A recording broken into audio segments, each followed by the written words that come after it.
Good day to everyone. Again, my name is Mr. Jonathan David D. Dela Cruz, and this is Curriculum Development. Welcome to the micro lecture series, and we are down to the last topic on curriculum development, which is curriculum improvement and curriculum change. So, after all the planning that we did no, for the curriculum, nagplano tayo, we developed the curriculum on the fundamentals, on the basis of the different foundations of the curriculum, considering how we properly create the curriculum using the different dimensions of curriculum, the basics, and even the elements of the curriculum. We also discussed about implementing the curriculum, and that implementing the curriculum is as important with that of planning the curriculum. Pinag-usapan din natin ang evaluation of the curriculum. Now, does it end there? No? As previously discussed, whether your curriculum is great, is good, or your curriculum is not responsive to the needs of the society or is not working at all, no? What will happen? Dalawa lang ang pwedeng mangyari sa curriculum. Curriculum can improve or change. So, in this micro lecture series, we're going to talk about curriculum improvement or at the same time and no curriculum change. Take note again that the good curriculum is responsive to the needs of the society and vice versa. So, what is curriculum improvement? When we talk about curriculum improvement, it is enriching, modifying certain aspects without changing the fundamental conceptions, elements, and structure. So, kung babalikan natin no, sa curriculum evaluation, even if your curriculum is good, it will still have to undergo curriculum improvement. Kaya nga ang term na gamit natin ay enriching and modifying. No? Enriching and modifying existing curriculum. So you will not change any of the fundamental conceptions on the basis, again, of the different fundamental foundations of the curriculum. You will not also change the structure, no? You will not change subjects offered. Instead, you will only improve the contents of those subjects offered. Okay. You will not also change the model of the curriculum or the design of the curriculum. Okay? So improvement, ang term natin na ginagamit ay enriching and modifying. Now, what is curriculum change? Curriculum change is a basic alteration in the structure and design of learning experience based on the conceptions which may be at school, district, or even national level to make difference by shifting to new goals and means. So, ano ang term natin na pwedeng key term natin na pwede natin gamitin for curriculum change?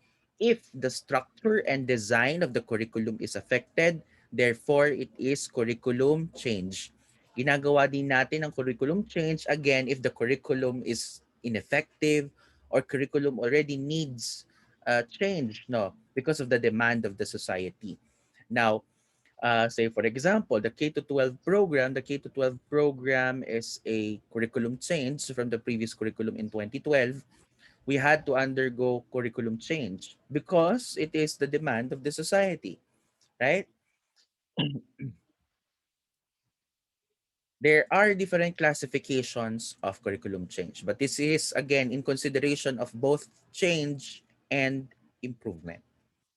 So pag sinabi nating sa classification of change, meron dalawa yan. We have software change and hardware change. Kapag sinabi nating software change, this refers to those that have something to do with the range of change in the content of the curriculum itself, such as scope, sequence of the topic, the activities that accompany the subject matter, and even those changes that affects the curriculum content in terms of its depth and breadth. So kung babalikan natin, ano yung mga napansin na terms natin? We talked about the scope, sequence, breadth, and depth. Ano napansin natin? Again, this is the dimensions of the curriculum. When we do a software change, ang maapektuhan dito ay ang dimensions of the curriculum which are the basics. Ano yung basics? The balance, articulation, scope, integration, as continuity, and sequence. So when you undergo software change, ito yung mga papalitan mong part. Magpapalit ka ng subject, magpapalit ka ng content ng subject mo kasi may mga sabihin natin, proven to be obsolete contents, tatanggalin mo ngayon yon. Yung arrangement mo ng sequence, yung program offering mo, o kaya naman papalitan mo na iibahin, papalitan mo na din yung structure ng tawag doon, structure ng curriculum or ng design ng curriculum mo, that is called as software change.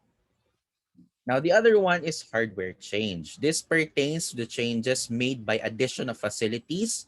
This includes classroom, laboratories, equipments, books, and other library materials, and even playgrounds or physical educational facilities, which are all in support to software change.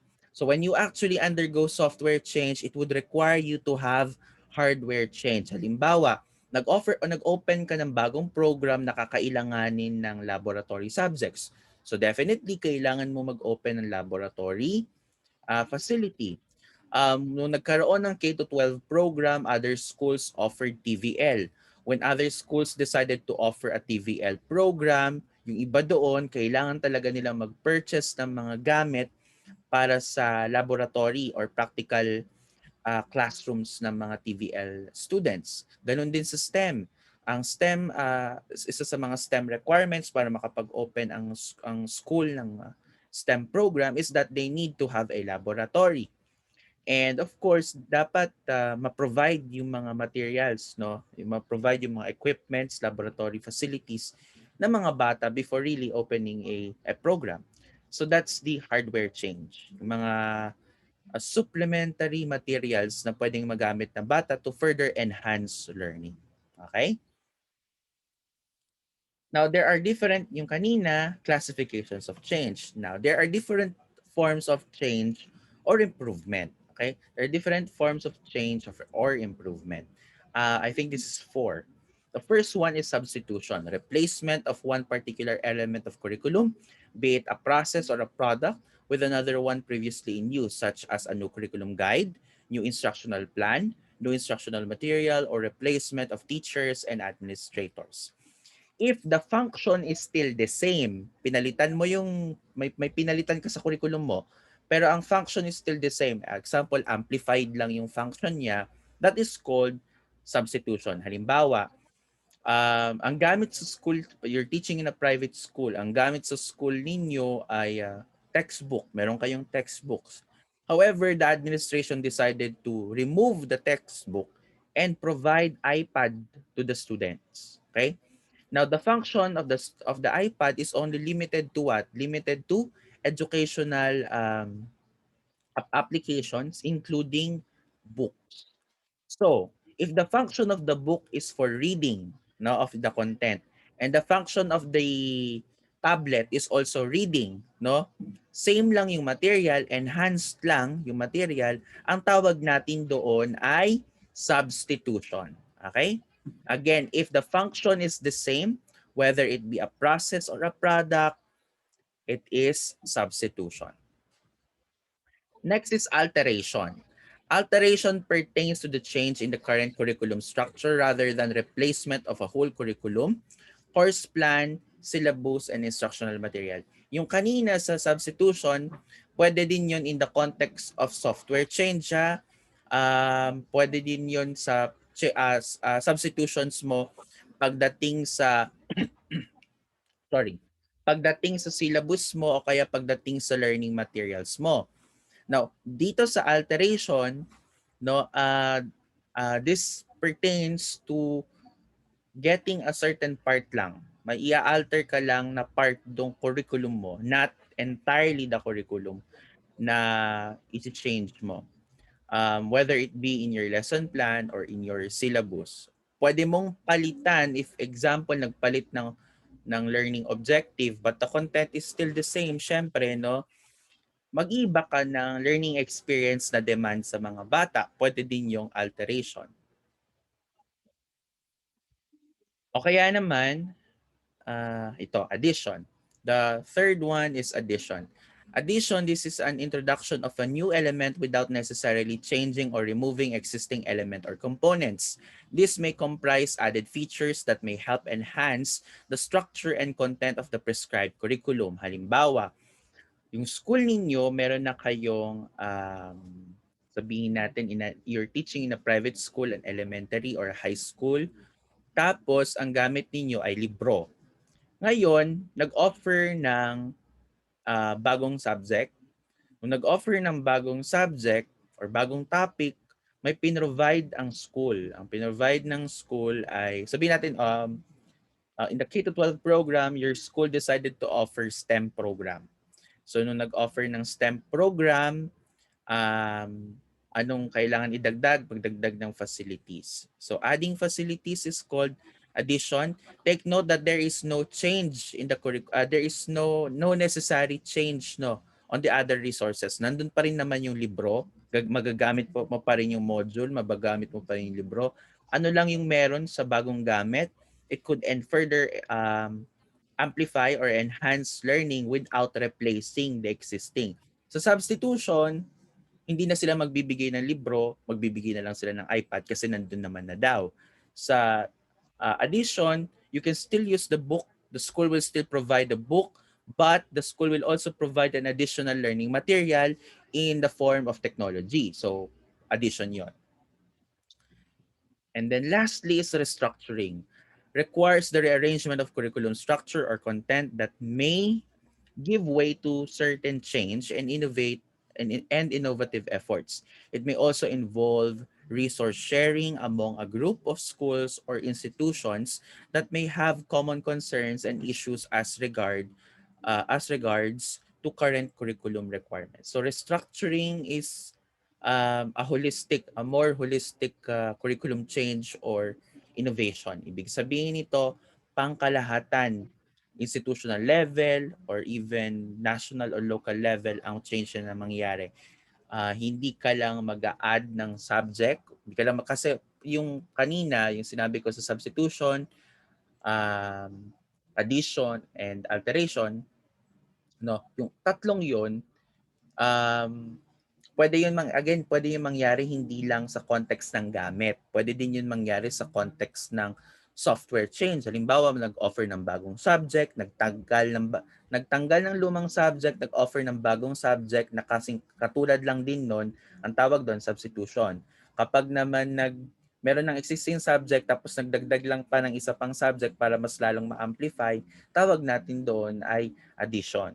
Kapag naman yung isang subject tinanggalan ng ibang parts kasi hindi na naman obsolete na naman yung content niya tapos pinalitan ng updated content, ang tawag naman doon ay alteration. So, lilinawin ko lang po hindi lang ito papasok sa mga gamit natin sa school. Papasok din ito sa software change, no? So pagdating sa restructuring, this form of change is more of holistic. Pangkalahatan ang pwedeng mabago dito. Pwedeng mabago yung gamit nyo sa school, pwedeng mabago yung content nyo. This is mostly rooted and influenced by the administrators, okay? By the teachers, by the administrators, and of course by the philosophy of the school kung may changes. Okay? So there are different strategies if you are going to change or going to innovate or improve the curriculum. May mga iba't iba yan. The first one is participative problem-solving strategies. This focuses on users of change and innovative, including their needs and how it is met. So anong gagawin mo? When we talk about participative problem-solving, you're going to include all stakeholders of the curriculum. All stakeholders of the curriculum, it's either you receive a survey, you receive an interview invitation, to be part on how you're going to improve and change the curriculum in your school. Okay? So pag sinabing participative problem solving, stakeholders involvement ito. Next is planned linkage. Linkage among users of the curriculum to collaborate in planning change and innovation. Example, yung school ninyo, university kayo, nag-offer kayo ng nursing, kaso mababa yung rating ng nursing results niyo sa board exam. Anong pwede nyong gawin? Pwede kayo makipag-collaborate makipag-benchmark sa other universities na merong magandang established nursing program na pwede mong pag-patternan, pwede yung maging basis of curriculum change or curriculum innovation, right? Uh, Consortias, meron din yan to have an alignment if the same competencies are offered across a certain region or across a certain group of schools. Okay? That's planned linkage. Una, mag-change ka ng curriculum. Yung participative problem solving strategy, you're going to include all the stakeholders of the curriculum of your school or for your program. Pagdating sa planned linkage, may target ka na institution na gusto mong gayahin yung program nila na pagbabasihan mo ng change or improvement ng curriculum mo. Pagdating sa coercive strategies naman, strategies that are commonly used in education agencies, laws, decrees, memoranda, and order. Anong ibig sabihin ng coercive? Whether you like it or not, you have to follow it. So, nung binaba ang K-12 program mandate, all institutions are required to follow it. Nung binaba ang mandate na magkaroon ng OBE, outcomes-based education, hindi na lang pen and paper, using different 21st century strategies in attaining, in asking the students to perform certain tasks. Kaya nga 'di ba nung kung titingnan ninyo ang basic education, hindi na lang written activities, meron na ding mga performance tasks. Nung sinabi na magkaroon din ng BTVTE programs noong 2017. Tama ba? 2017. Yeah. Uh, uh, Memoranda 79 series of CMO 79 series of 2017. We also are mandated to follow it. We have a BTTE program, but we had to transfer it to BTVTE because it was a mandate. So, national level kasi agencies na laws na yung nagsabi. Nung sinabi mag K-12, mag K-12.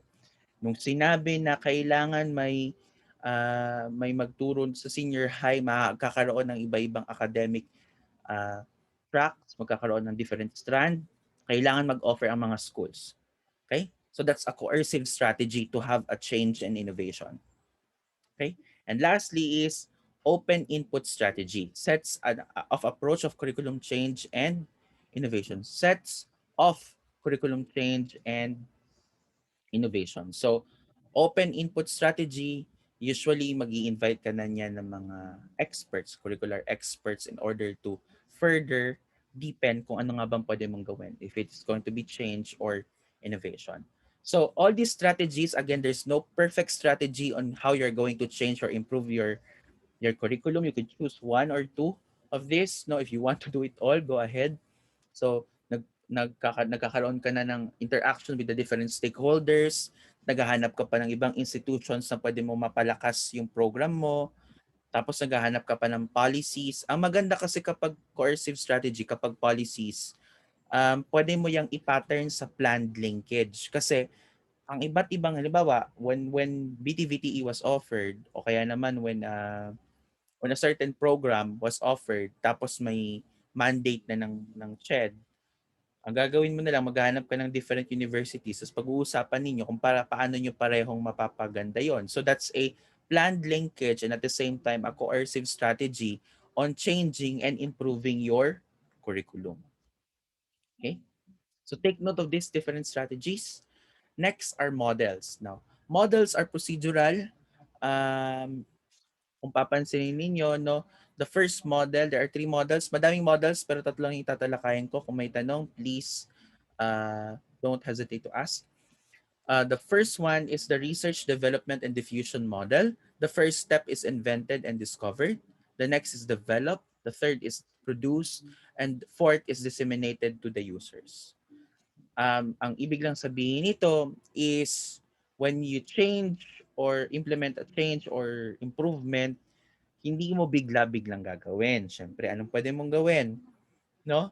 You have to know the problem. You have to develop and produce the curriculum that you need and disseminate to the users. Who are the users? The students. So again, the students are the clients of the curriculum. They have to be informed. that there will be changes. However, no, you also have to listen to them kung ano man yung masasabi ng mga students and other stakeholders, of course. Next is problem-solving model. First is determining the problem. Saan kasama ito sa evaluation phase. Search for innovation or change if you want. Evaluate the trials and then implement the innovations or change.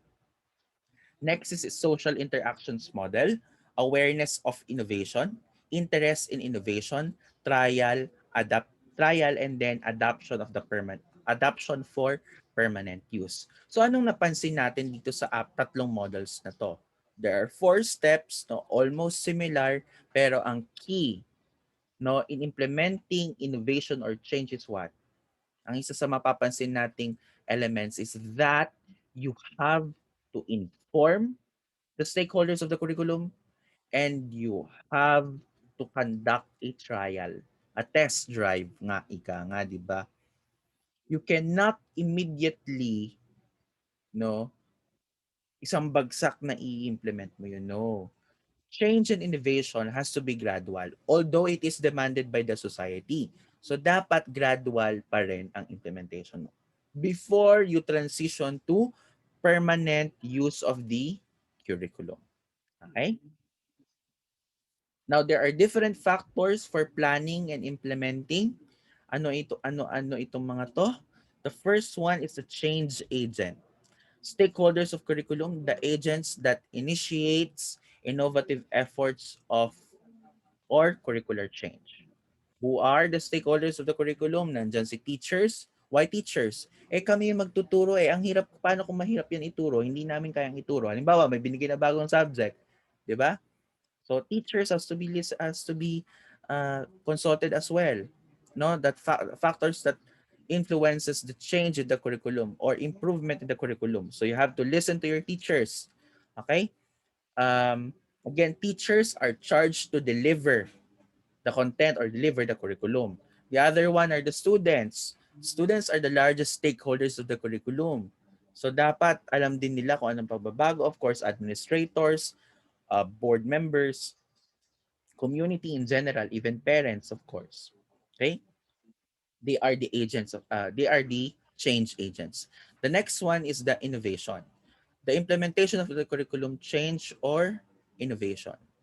Um, Again, the reason why we want to do change or we want to innovate is that we want to show that a good curriculum is responsive to the needs of the society. Hindi pwedeng porkit maganda na yung institution nyo, hindi na kayo mag-i-improve, hindi na kayo magbabago. If you notice, most of the universities that are top ranked all over the world are what? Research-based universities. They do not settle. Kaya hindi porkit nasa top 1 na sila, top 2 na sila, settled na sila. No. Continuous pa rin po ang production ng instructions, researches, and extensions. The user system. Person of a group of people where the innovation and change is directed. Kanino? Sino po ang user ng system? Si student. So, they are a huge factor talaga. Hindi ka pwedeng basa-basa magpalit ng curriculum dahil trip mo lang. Dahil sabi lang ng administration na feeling ko mas maganda yung ganito. Hindi pwede yon. Dapat ito ay community-based, ito ay client-based, ito ay society-based change or innovation. Okay? And then lastly is time, particular time period used or spent. So what do you want to do with the program? Do you want the program to be longer with more content? Do you want the program to be shorter with a comprehensive and usable content at work? So is it really necessary to offer compartmentalized subjects to every courses, like heavily contented math subjects? I'm not against math. What I'm trying to say is there are contents that is not applicable. Again, babalik pa rin yan sa learning experience ng bata kung ito ba ay applicable sa kanilang work or sa kanilang buhay. Diba? So, that's it. Uh, no? Curriculum development does not end here. When you develop a curriculum, it's not only on the basis of how you feel it should be. Madaming pagbabasihan. Kung babalikan natin, pagbabasihan natin ang foundations of curriculum. There are philosophical, psychological, historical, and even sociocultural foundations. There are also different fundamental concepts in developing the curriculum na hindi lang basta-basta nanggagaling sa subject, hindi lang basta-basta nanggagaling sa teacher, nanggagaling sa estudyante. Marami kang basis in developing the curriculum. Pinag-usapan din natin ang different models of curriculum. Pinag-usapan din natin ang iba't ibang dimensions of the curriculum on how are we going to create an effective curriculum. And after creating all those plan, dun ba natatapos lahat yon? Hindi. You have to implement the curriculum, whether it be in an instructional level, a quarter, an entire academic year, or entire program implementation. Kailangan ma-implement mo yon. Does it end after implementing? No. You have to evaluate the curriculum if it is effective or not. If it is effective, you improve the curriculum. If it is not effective, you change the curriculum. Why? Because, again, a good curriculum is responsive to the needs of the society. So yun lamang. Again, this is not yet the end of the course. There are still a lot of discussions that we're going to talk about, but this is the end of the micro lecture series on the contents of curriculum development. We will do further activities to deepen the understanding of curriculum development. Definitely, puro activities ang gagawin natin ngayon. Okay? Thank you and God be with you all. I hope you learned a lot from this micro lecture series of curriculum development. God bless.